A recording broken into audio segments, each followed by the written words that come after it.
سڵاوتان لەبێت دەڵێن پەیوەندی لە هاوڕێیەتی ڕاستەقینە وەکو پەیوەندی نێوان دەست و چاو وایە هەر کاتێک دەست ئازاری پێگەیشت چاو فرمێسک دەبارێنی لەو کاتەی کە چاویش فرمێسک دەڕژێنی و ئەشک دەبارێنی دەست دەیسڕێتەوە خۆشحاڵم ئەو شەو بە میوانداریکردنی کۆمەڵە مامۆستایەکی پێشەنگ و دێرینی شاری هەولێر بەخێر بێن جوان خان لە لای بەڕێستەوە دەست پێ دەکەین وابزانم هاوڕێیەتیت و دەستە خوشیت لەگەڵ گۆڵهات خان ماوەیەکی درێژە 6 ساڵە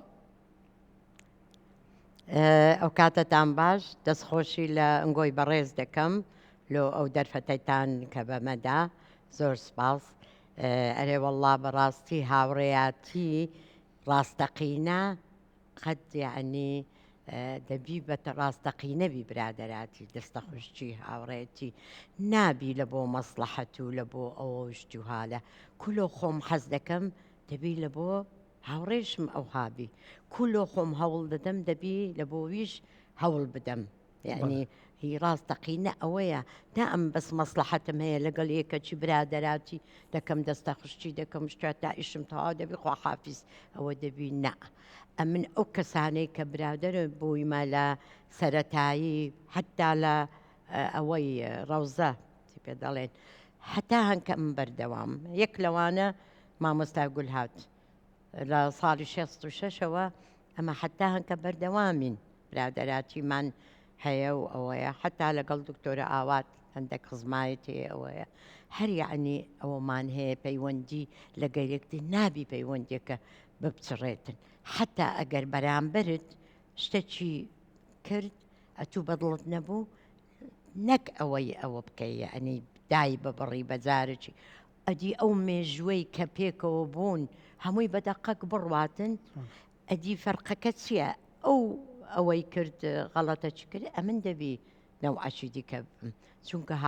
هاوڕێتی شتێکی زۆر زۆر پێویستە ئینسان بە ئەوەی بیگریتن بە خۆشەویستی و بە ئیخلاص بیگریت دەستخۆش گوڵهات خان لە دوا وشەکانی مامۆستا جوان خۆشەویستی و دڵسۆزی بڵێ باشە ئەکید مەسەلەن لە بینی هاوڕێیان کاتێک دەبی دڵیان لێ گران دەبی عادز دەبن بەڵام هاوڕێیەتیەکەیان زۆر زۆر لەوەی گەورەترە طبعا دەبی نابی ماوەیەک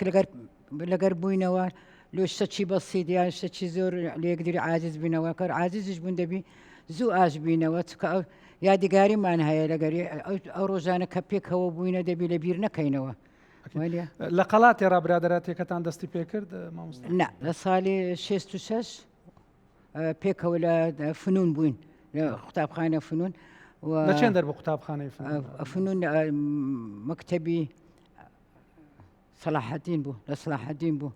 لەوێن دەرێ دەما بانقی ئاراس کەم بانقی ئاراس ئەمە پاس صفی سێ متوسط چوونەوێن دەرێ مەجموعە برادەرمان چوونە دارالمعلمات ئەمە چوونە فنون البەیتی 3 ساڵ لەوێن دەخوێندیمان بووینەوە مامۆستا یعنی ئەو پاش صفی سێ دەستن پاس صفی سێ و هابوو کەست لەبیرە غێری مامۆستا جوانی لە برادەرەکانت مەسەلەن لەو سەردەما زۆر برادەرمان زۆر بووە ینی هەم کەسی ینی برادەری منداڵیم کە لە قەڵاتی پێکەوە لە مەکتەبی بووینە پەیوەندیمان لەگەر یەکتر هەیە ینی شتەکە زۆر خۆشەیوانە ئاوات خان بەڕێزت وەکو لەگەڵ مامۆستا گوڵهات و مامۆستا جوانی کە هاوڕێنە و دکتۆراتێ لە کۆمەڵ ناسی لە ڕووی کۆمەڵ ناسیەوە چۆن هاوڕێتی پێناسە دەکەی ڕاستیەکەی هاوڕێتی وشەکی وا ئاسانیە یەکسەر پێناسەی بکاتن پێش هەموو شتێک هاوڕێتی دەبی سیفەتی وەفای تێدا هەبیتن ینی ئەگەر دوو کەس برادر بن دەبی وەفایان لە بۆ یەکتر هەبی کە دەلێن وەفا ئەوە ینی هەروەکو بڵێ هەموو شتێکی دەگریتەوە ینی ئەگەر ئەمن وەفام لە بۆ هاوڕەیەکم هەبی لە پشتی یارمەتی دەدەم لە پشتی ببورن هەندێک کلماتم لە بۆ نایەت بزەبت ینی ئەگەر هەر ناکۆکیەکی شەبی هەروەکو مامۆستا جوان گوتی دەبی چاو لێ پۆشی لێ بکرێتن يعني و لە پشتی یەکتریش یەکتر نەشکێنن یعنی ئەوە یعنی بەهایەکان و قیەمە جوانەکانی برادەرایەتی و هاوڕێیەتی ئەوانەی کە باست کردی. بڵێ بڵێ بەئەکیدی ڕاستێکە ینی ئەمن برادرم زۆرە هەروەکو جەنابیان گوتیان ئیبتیدایی هەتا ئەوڕۆ مایە هەرچەندە مثلەن لە یەکتردا بڕین ئەمن چوومە ئەڵمانیا 20 ساڵەوێن دەرێجیام دوای ئەوانیش بەشێکیان لە ئەوروپا دەژین بەس لەگەرەوەش هەر کە یەکتر دەبینین هەرچەندە هەموو ساڵێکی یەکتر نابینین کە ئەنو لەو نقطەیە کە دابڕینە دەست پێ دەکەیت گلەی و بەبێ هیچ کێشەک بزڵت دەستت خۆش بی. جوان خان بینەوە سەردەمی مەدرسەی فنون وەنیا لە یەک شعبەی بوون لەگەر مامۆستا گوڵهاتی؟ بەڵێ ڕاستە لەبیرتە کوبوونە برادر لە شعبەیان نا والله هەر ئەو دەمی کە سێم تەواو من خلاص کردم بە تەمام مەسەیدە لە سانەوی خلاصکەم بەدی زروفەکی تایبەت بوو ئەیدی هاتم نەچوومە دار معلیمات ینی دەرەجەم باش بوو لەبەرەوەی حەزم لە ئیشی دەست و شتوها دەکرد نەقش و گوڵ و ئەو شتانە ئێرەم هەڵبژارد لە ئەوەی باشتر دوایی ئیدی ئەو بوو لەگەڵ مامۆستا گولهات یەک دیمان لەوێن دەرێ ناسی و بووینە برادر حتا هەنکە ڕاستی دەوێ یەک ڕۆژ یەک گرفتمان نەبووە لەگەڵ یەکدی هیچ ڕۆژێک گرفتێک نەبووە مامۆستا پاشی بە پێچەوانەوە یعنی زۆر بە باشی لەگەر یەک پاشی دەرچوونتان تەخەڕوت هەر لێک نێزیکمانەوە یان مەسەلەن بەڵێ وابوو هەر بەردەوام بووین خوشتیشم خوافیکە بە ڕەحمەتی لەگەڵ سدگول شادی خوشتی لەدار معلیمات پێکەوە بوون زیاتر بە قووەت بوو ئەوە کەمان برادەراتێکەمان بە قووەت. مامۆستا جوان ئێستەمە لە قەڵاتینە قەڵات لەکنت چییە؟ ئێستەمە لە قەڵاتێ دانیشتین بۆچی قەڵاتی دەبینم زۆر دڵخۆش دەبم بەڕاستی ئەوەندە قەڵاتم خۆش دەوێ چونکە هەولێر قەڵاتە قەڵات هەولێر بێ قەڵات نابی ئەو مامۆستا حەیدەر گۆرانی بێژ دەیگوت قەڵات بێ وەرە نابی مێژووەکی زۆر کەونی هەیە قەڵات ئەمە شانازی پێ دەکەین دوایی جێی باب و باپیرانمان بووە قەڵات ئەمن بە فکرمە باپیرم ئەمری خوای کردبوو ئەمن زمانی من نەما بوو کە دەچووینە خانیەکەیان لە پشت ئێرە بوو دەچووینە ژۆرێ دەستە چەپ دیوەخانەی باپیرم بۆ ڕەش دەفەنجی ئەو فەرمانبەر بوو لە محافەزە ساڵی 27 و ئەوانە ینی لەوێ بوو کە دەهاتمە ژۆرێ حەوزەکی گەورە لە ناوەندی خانیەکە بە فکرمە داروشت چەندرا بوو ئەوە بوو زۆر دڵخۆش دەبووم دەچووینە ناو ئەو پەنجەرانە پەنجەرەکان گەورە بوو وەچی پەنجەرەی هەنکە نەبوو گەمەمان دەکردنە ناو پەنجەرە زۆر مێژووی ینی قەڵات زۆر مێژووەکی جوانی هەیە چونکە بەڕاستی زۆر هەوڵیاندا زۆر دژمن زۆر بوو وەختی شەڕی هۆلاک و ئەوانە زۆر بە جوانی بردیانەوە خەڵکی قەڵات دژی هۆلاک و ئەوانە زۆر شەڕ بوو مابین ئەو شتووە لە هەموویان خەڵکی قەڵات بردیانەوە ئەو بوو. قەڵاتی هەولێر کە ئەوە کرا سەرژمێر کرا ساڵی 27 قەڵاتی هەولێر 500-600 کەس بوون دەژیان لە ناو قەڵاتەکە بین 500-600 دوای ساڵی 47 کە سەرژمێر کرا هەینێ هەولێر هەمووی 40,000 کەس بوو هەموو هەولێر 40,000 کەس بوو دەفەرموو هەنکە هەولێر ژمارەکەی چەندە لە ملیۆنی ڕەت کرد دوایی ئەوەی دیکەشم هەیە داکم چونکە لە قەڵاتی هەولێر خیندیتی ساڵی 27 داکم چوویتە قوتابخانە لێرە پێیان دەگوت متەسەرف بەڕێز مەجید یعقوبی محافظ بوو متەسەرف بوو ئەو مەکتەبی کردەوە لە قەڵاتی هەولێر خانێکی بەکرێگرت چکە دوو چیژی هەبوو دەبایە بستنە قوتابخانە لەگەڕ چیژی ڕئیس سەحا حەنا ئەوە 3 کەس کە داکم چووە پۆڵەکە چارەمین قوتابی بوو بەڵام یەکەم هەولێری بوو چووە قوتابخانە ساڵی 27 ئیدی پاشوی هەولێریەکان هەموو یەک لە دوو یەکدی تقریبا بوونە 41 قوتابی لە کنمە ناوەکان هەموو دەستخۆش هاتن. ئەوە یاداشت کرایەوە هەموو نووسرا وەنیا بەڵێ. ئەو مێژوە تەسجیل کرا تۆ بەڵێ زۆر لەگە داکم چاو پێکەوتنیان کرد چەندجار لەگەرە من چاو پێکەوتنیان کردێ من ئەوانە لە قەڵات بوو ئەو مەکتەبەوەنیا مەکتەبەکە لە قەڵات قەڵات. قوتابخانەکە لە قەڵات بووە ئەدی حتا مامۆستایان لە مووسڵ دەهینا چکە کەس نەبوو لە هەولێرێ دەستخۆش ئەو زە جوان خاندەینەوە لای بەڕێزت وە بزانم مامۆستا گوڵهات بەڕێزیشت زۆر یادەوەری و زیکرات لەگە قەڵاتیە بەێ فەرموو. مێژی کۆنا باب و با پیرمە لێرە ژایە ئەمەش لێرە ژایە ذکرایاتە یادگارێکی زۆر زۆر خۆشم هەیە مەکتب ساڵی 1927 کرایە مەکتەبی کتان طبعا جوان خان گوتی تەڵەبەکان کەم بووینەوە خانیەکیان داناین و تەڵەبەکان کە بخینەوە مەکتەبمان لە تەنیشتانچی ئاوی بوو زۆر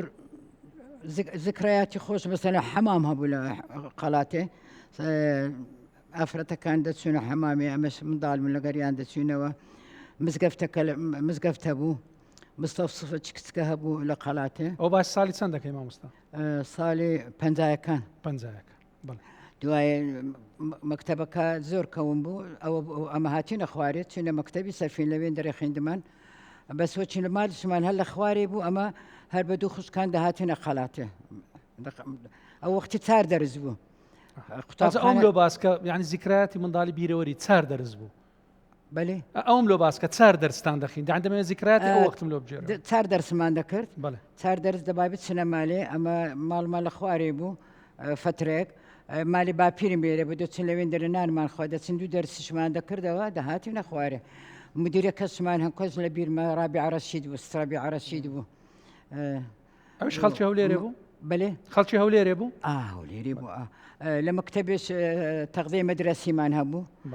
شیریان دەدا شتیان دەداتەوە حتام کە لە بیرمە حەبەتیان دەداوە چی دەیانگو ئەوە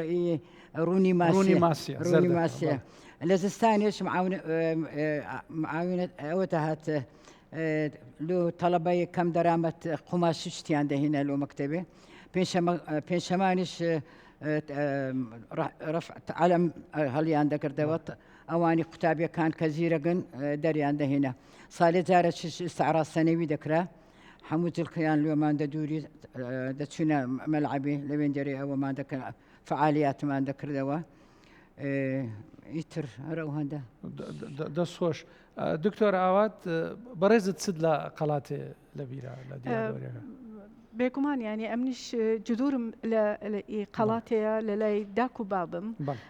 باسی ئەو قوتابی ئەو قوتابخانەیە کە دەکەن وابزان بەکرێ لە باپیری داکم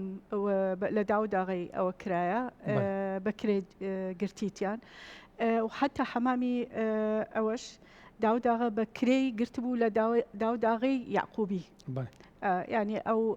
بەکرێ لیان گرتبوو ئەکید ئەمنیش ینی باپیرانم هەر لێرە بووە هەرچەندە ئەگەر بەخۆم زیکرایاتم نەبیتن لێرە بەس قەڵا مانایەکی زۆر زۆری هەیە لە بۆ من بەڕاستی کە هەر کەسێک لێم بپرسی بلێ خەڵکی چی دەلێم خەڵکی قەڵاتم خەڵکی هەولێرم خەڵکی قەڵاتم ینی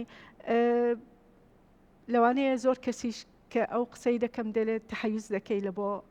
هەولێریاتی خۆت و نازام چ بەس ئەوە ینی بەئکیدی ئەو قەزدە نییە بەس هەروەکو بڵێ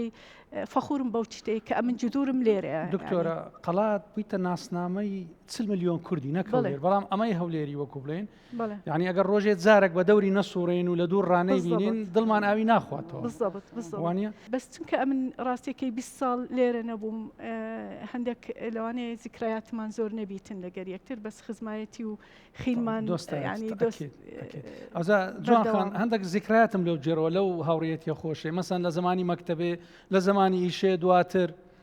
بەڵێ والله لەبەرەوەی کە ئەمە لە قەڵاتێ نەژیانە ماڵی باپیرم جێن دەزانێ ئەنەمە قەڵاتینە کوردین بەس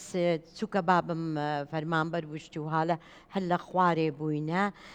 لەبەر هەندێک لێرە نەم خوێندی ڕاستە داکەم خوێندی بووە مامۆستا ساڵی 36 لە هەمان قوتابخانە لە قەڵات بەڵێ لە چێ قوتابی بوو لە هەمان قوتابخانە بووە مامۆستا بەڵێ دوایی پاشوی کە هاوسەرگیری کرد لەگەڵ بابم ساڵی 41 بەڵێ ئیدی ئەو بۆ ئەمە لە خوارێ بووین داخی ئەمن لە قوتابخانەی ئەسمە بووم لەگەڵ داکم بەس داکم لەبەر ئەوەی کە مامۆستان بوو داکیشم بوو هەندێک لەگەڵم ئەوە بوو تند بوو تند بوو ئەدی ئێستا کچی ئەدی مامۆستای حتا هەموو تەڵەبە یەکەون. نەڵێن مامۆستا حتا جوانە. تەڵەبە نەڵێن ئەوە داچیتی والله هەستام ئەمنیش چوومە قوتابخانەی خانزاد گوتم ئەعطینی حڕیەتی أطلق ئەطلق يدك. یەدەیە گوتم داخی نامێنم ئەوەی خانزادەوەی ناو قەسران وەنیا بەڵێ کنچایخانەی باعث بەڵێ بەڵێ ناو قەسر کنچایخانەی باعث لەوێن دەرێ زۆر زۆر دڵخۆش بووم لەوێ چونکە لە ئەوەکانی ئستعراز و مەعرز و ئەوانە زۆر زۆر بەشداریم دەکرد مدیرەکە ست نەزیە بوو زۆر لەگەڵ من یعنی ئەوە بوو هەموو شتەچی ئەمنی گاز دەکرد ئەوەی وە بکە ئاوە چ بکەین و هەموو تەمسیلمان دەکرد و ئەومان دەکرد بەڕاستی لەوێ زۆر دڵخۆش بووم یعنی ژیانی قوتابیم قەت لە فکر ناکەم ژیانێکی زۆر زۆر خۆش بوو زۆر دڵخۆش بووم یعنی بەڕاستی دوایە بەخۆشتە بووە مامۆستا احترامێکی متەبادل هەبوو دوولایەنە لە بەڵێ. بینی قوتابی و لە بینی مامۆستای بەڵێ بەڵێ وەنیا بەخوای ئەمن هەنکەش قوتابیەکان وەچی دەمبینن نامەوە بەحسە بکەم شتووە کوڕەکان مام دەستم ماز دەکەن دەڵێن ئەوە لۆ لە گەرمە ئەوها خۆ ئەمە خزم نەبووین ئەمەت نەدەناسی بەس ڕۆژێک ئەمەت لێ نەدایە حتا ئەگەر دەرسیشمانەدا پاشە ئەوانە لۆ هاتینەتە قوتابخانە خێر حتا فێر بن ئەکید ئەگەر نەیزانی ئەمە لۆ لێی بدەم بە ئەوە چی دیکە دەهاتم لەگەڵی وەم دەهێشت ئەو قوتابیە مەیلی زیاتر بی لە بۆ وانە گۆتنوشت و هاڵە یعنی ئەو ئینگلیزیم گۆتیتەوە بیرکاری عەربی هەموو وانەکانم گۆتیتەوە چونکە لە سەرەتایی ئەوە نییە اختصاص نەبووە اختصاص نییە هەر هەموو دەرسەکانم دەگۆتەوە حتا ئەمنیان ویست بنێرنە متەوەستە دەرس ئینگلیزی بلێم شاغر هەبوو گوتم نا من منداڵم خۆش دەوێ حەز دەکەم لە سەرەتایی بم جوان خان ئێستا بچینە کن ستگوڵ هاتی ئەو گەرم و گوڕیەی جاران هەبوو لۆ ئێستا نییە مامۆستا لە هاوڕێتی خاستن لە هاوڕێتی مشغليات زورة مثلا دوام زورة و تارن وهانا وساعات هجدة شنو وساعات يازدة ونيودة هاتنا مالي سفرة راضي يخرى حم عائلة دبي لسر سفرة باي هوانيا هم كان دوام كان ساعات سية وتسارة وطلبة يعني ترابط عائلينا معي براسي مامۆستا حتى لە بینی مامۆستایەکانیش یعنی ئێستا مامۆستایەکان کە وەکی مامۆستا جوان بازەکە وەکو خوش بووینە حياتك قرز وزور يعني او انترنت هات قوري يعني بزارك يعني عائلك تفكك قرت وهر كرت مشغولا كلا لما تلسان دادن شريه كلا دستيتي مع الاسف الشديد وانيا زارن مامۆستا عفۆن ئێستا جاران کە سفرە دادەندرا داکو بابدانش هەموو دادەنیشتن ئێستا ئەو نایە ئەو دێ او دخوا او ناخوا يعني زور مشكله زور براسي يعني من زور غم دخوم يعني او زيلي اما باشا وقتها زور خوش مره برديا زور او ما كرديا ذكرياتي يكم دار كم داخل بوما مكتبي يكم رسم ومرقرتيان كسمة لكن جيبي مكرياني طبعا جيبي مكرياني غنى عن التعريف والوصف والبيان يكم كذب وكا كاميرا فوتوغرافي شمسي هناية يكم كز مطبعي هناية لحلب هناية ودواي بردي ترواندس بيتا هناية توليري كباب الشموساب وكا ماشينا كان آلته كان يا وكان خراب دبو باب مساتشي ذكر دوا يعني زورش يعني خزمايتش مان هي لقر ما مصا جيو مكرياني وشي دتشنا مكتبي دلت شي رسم على بردكر قرديله سي بي لقر يا خي سي بي هري كزانتا شنو بقماش لو ما داكمان بالكمال لو ماني دوري دما برد مكتبه ما لا سالي 1920 مسقفتي قورة قالات إكراي ملافندي مسقفتي تشيدي شايليرن إبراهيم دغرمتي أنكش ما لا يزال ما يوا عندك عادات وتقاليد زور زوانبو مثلا مراسم زواج مەراسیمی چوونەوە حەمامی مەراسیمی ختان کردنی منداڵ سنت کردن ئەنگۆ پێدەڵێ بەشداریمان دەکردی عنی تو قسەی زۆر خۆش بوو یەک لە یادیگاریەکان پێنجشەمان ژنەکان تەبعاً ئابا پێچەیان لەبەر دەکە کەسی نەیدەدیتەوە وانە لە دەرکەی دادەنیشتن مزگەفتێ ئەو شەوە مەولودە دانیشتینە دوعای دەکەنەوە یا فالی دەگرنەوە دوو کەس ئەگەر بڕواتەوە بزانە چ قسە دەلێ لە قسەکەی فالەکەی وەردەگرنەوە ئەمەش منداڵ بوون دانیشتێنە تو کە فکرمان ساف وەرمانگرتیە لە مێشکمان مایە ئەوانیش دەردەچون کە پیاوەکان لە دەستیان نقول هەیە هەریەکە تەوزیعیان دەکرد ئەو دنیاە ئیمە دەبوو عنی شتێکی زۆر خۆش بوو بەڕاستی لێرە ڕادەچوونە عوزێر پێغەمبەری بەلێ دەچوونە عوزێر پێغەمبەری عوزێر پێغەمبەر ئەدی سوڵتان بزەفەر هەبوو عوزێر پێغەمبەر هەبوو ئەدی ستی ئیمامی هەبوو ئەو هەر ئیمامەکان عادەتیان کردو هەر یەکە اختصاصی خۆی هەبوو ستی ئیمامی لۆ منداڵ ئەگەر ترسابی کۆخەڕەشە هەبوو ئەو گەر منداڵ کۆخی کەندە کۆخ کەندە کۆخ چیمە منداڵ حفادەکانشم مایە ئێستاش مایە سوڵتان بزەفەر بوو عوزێر پێغەمبەر بوو لەوێن دەری مەراسیمیان دەکرد ڕۆژی زەکەریە دەبای بچینە لەگەر داکمان پلکمان بچینە عوزێر پێغەمبەری ڕۆژ زەکەرە دەبێرەک ئاوی بیری بینێ لەگەر نانی جۆ ئەو عادەت بوو دەبای بینە یاسیشیان دادەنا دەست خۆش دکتۆرە ئاوات ئەمە بەرەو کۆتایی حەڵقەکەی دەچین وەسفەکی برادەراتیم بدەێ ینی دووبارەی دەکەمەوە ینی ئەو برادەرەتێت جوانەی کە جاران هەبوو ئێستاکە کرچ و کاڵ بووە ئێستا کۆچی مامۆستا باسی کرد ئوسرەکان زیاتر متەڕابط بوون ئێستا تەفەکوک دروست بووە بەڵێ بە تەسەوری من ینی پێشان حتا یەک برادێکی دەدیتەوە وەختێکی زۆری پێدەچوو ینی ئەزمونێکیان لەگەڵ یەکتر دەبوو ئەوە ناوی لێدەنرا برادر بەڵام ینی شتەکە هەروەکو بلێ دیراست دەکرا بەڵام ئێستا هەموو سەتحیە عددی برادر زۆر بووە بە واستەی سۆشیال میدیا لەوانەیە یەکێک 100 برادری هەبیتن بەڵام لەگەر هیچ یەکێکی وها بە قوڵی برادر ینی ناتانی ئەوەی بە برادر دانەی دەبی ینی علامەت ئیسفهامێکی لەسەردانی دکتۆرە هاوکار هەیە هاوپیشە هەیە هاوڕێ ینی ئەمە هەمومان کردە برادر بەڵێ بەڵێ یەکێک لە دایرێ لەگەر تۆ برادر نییە هاوکارە نەخێر هاوکارە بزەبت بەڵام کە برادر ئەگەر وەصفی بکەین ئەوەیە کە وەفای هەبیتن لە پێشت کووە لە پشتیشت ئەو هابیتن غیبەت نەزانی لە پشتت بکاتن ئەگەر هەر شتێک مەسلحەتی لە مەسلحەتی تو بیتن بکە هەر شتێک لە زەرەلی تو بیتن یەکسەر پێت بڵێتن ئەوەی مەکە ینی یارمەتیت بدا هەروەکو بڵێ لە شتی خراپ بتپارێزیتن لە بۆ شتی ڕێگای ڕاست پیشانت بداتن ئەتو لە ئەڵمانی ئەوەندە بیری قەڵاتت دەکرد بە کورتی بیری برادەرەکانی هاوڕێت ڕاستەقینەکانیشت دەکردوانە بە ئەکیدی بەردەوام بووی لەگەریان بەردەوام بووین ینی حتا ڕاستیەکەی سۆسیال میدیا کراوە ئەو جێ زیاتر تەڕابوتمان زیاد بوو چونکە تەلفۆنکردن زۆر زۆر گران بوو ینی لەوانەیە 2 دقە لە بۆ ماڵێ تەلفۆنمان دەکرد 50 مارکمان دەدا لەبەر هەندێک ینی هەندێک زەحمت بوو تەواصلکردن بەس پاش ئەوەی کە سۆسیال میدیا ینی ئاسانکاری کرد سەوت و سوورە هەر بە سەوت ینی ئیتر پەیوەندیەکە بە قووەتر بوو بەو قسە جوانانەی دکتۆراوە دەینە کۆتایی بەرنامەکەی ئەو شەومان هاوڕێی ڕاستەقینە وەک چتر وایە لەوانەیە هەستی پێنەکەی بەڵام لە کاتی ناخۆشی و باران ئەو جە هەز دەکەی ئەو برادرەت چەند گرنگە و چەند پێویستی پێ هەیە سوپاس